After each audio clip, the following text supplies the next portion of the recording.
एक मंदिर में एक ब्राह्मण रहता था जो दिन रात भगवान की सेवा में लगा रहता था। ब्राह्मण की एक पुत्री थी, रूपवती। ब्राह्मण रोज सवेरे उठकर भगवान की पूजा पाठ में लग जाता। रूपवती की भी भगवान से बड़ी आस्था थी। बचपन से ही वह भगवान की भक्ति में लगी रहती।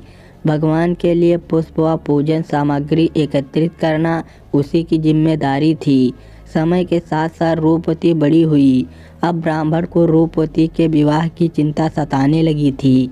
ब्राह्मण ने सोचा क्यों ना मैं मंदिर में कथा करना शुरू कर दूं, जिससे कि चढ़ावे में कुछ पैसा आने से मुझे थोड़ी आमदनी भी हो जाएगी और गांव वालों में भी भगवान के प्रति आस्था बढ़ेगी। बस यही सोचकर ब्राह्मण ने अगले दिन से ही मंदिर में कथा करना शुरू कर दिया। ब्राह्मण का मानना था कि चाहे गांव वाले उसकी कथा ना सुने, लेकिन मंदिर में विराजे भगवान तो उसकी कथा सुनेंगे ही। अब ब्राह्मण की कथा में कुछ गांव वाले आना शुरू हो गए।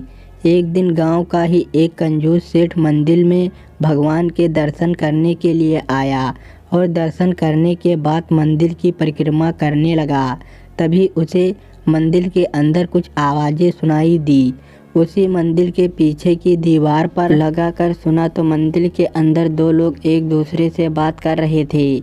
उसने बड़े ध्यान से सुना। मंदिर के अंदर भगवान राम और हनुमान जी आपस में बात कर रहे थे। भगवान राम हनुमान जी से ब्राह्मण की कन्या के कन्यादान के लिए 200 रुपये का प्रबंध करने को कह रहे थे।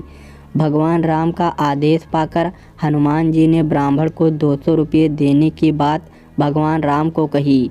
सेठ जी ने जब भगवान राम और हनुमान जी की बात सुनी तो कथा के बाद वे ब्राह्मण से मिले और कथा से होने वाली आय के बारे में पूछा। सेठ जी की बात सुनकर ब्राह्मण बोला, सेठ जी, कथा में बहुत ही कम लोग आ रहे हैं, भला इतने कम श्रद्धालुओं में क्या आय होगी। सेठ जी ने ब्राह्मण को आश्वासन देते हुए कहा कि आज कथा में जो भी आय हो वह ब्राह्मण उन्हें दे दे। उसके बदले में सेठ जी ब्राह्मण को 100 रुपये दे देंगे। ब्राह्मण को भला क्या एतराज होता। उन्होंने सेठ जी की बात मान ली। उधर सेठ जी यह सोच रहे थे कि ब्राह्मण को आज कथा में हनुमान जी 200 रुपये देने वाले हैं, जो मैं ब्राह्मण से ले लूँगा और बदले में उसे 100 रुपये दे दूँगा, जिससे कि मेरी 100 रुपये की कमाई हो जाएगी। शाम को कथा समाप्त होने पर सेठ जी ब्राह्मण के पास आए।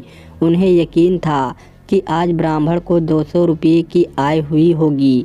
ब्राह्मण सेठ जी को देखते ही सेठ जी के पास आया और बोला, सेठ जी, आज तो काफ़ी कम भक्त कथा में आए थे, जिससे बहुत ही कम आय हुई है। बस 10 रुपये ही इकट्ठा हो पाए हैं। सेठ अब करता भी क्या। उसने ब्राह्मण को दिए वचन के अनुसार ब्राह्मण को 100 रुपये दे दिए और इस सौदे में तो सेठ जी को नुकसान हो गया। सेठ जी हनुमान जी पर बहुत गुस्सा हुए कि उन्होंने ब्राह्मण को 200 रुपये की मदद भी नहीं की और भगवान को दिया अपना वचन भी पूरा नहीं किया। सेठ जी को हनुमान जी पर बहुत गुस्सा आया। वे गुस्से में मंदिर के अंदर गए और उन्होंने हनुमान जी की मूर्ति को धक्का दे दिया। सेठ जी ने जैसे ही हनुमान जी की मूर्ति को धक्का देने के लिए अपना हाथ मूर्ति पर रखा, हाथ वही चिपक गया। भला हनुमान जी के पकड़ से कोई बच सकता है। तभी सेठ जी को फिर एक आवाज़ सुनाई दी। अब भगवान राम हनुमान जी से ब्राह्मण को 200 रुपये देने के बारे में पूछ रहे थे।